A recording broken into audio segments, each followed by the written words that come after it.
بسم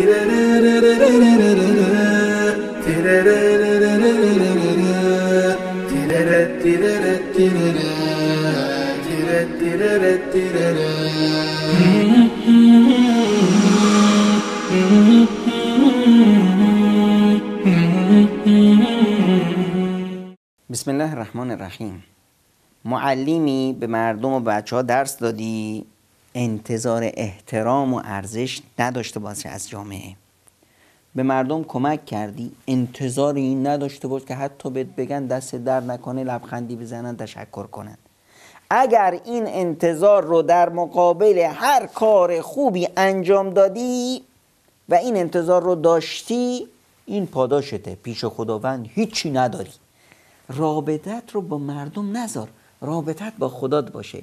انما نطعمهم لوجه الله، انما نطعمکم لوجه الله لا نريد منکم جزاء ولا شکورا. ما به شما غذا میدیم، به شما خدمت میکنیم فقط و فقط به خاطر خداوند. از شما هیچ توقعی نداریم، هیچ اجر و پاداشی میخوایم، هیچ تشکری هم نمیخوایم. هیچی از کسی توقع نداشته باش تا بر مردم منت نذاری، گناهانت رو، نیکیات رو آتیش نزنی و به گناه تبدیل نکنی.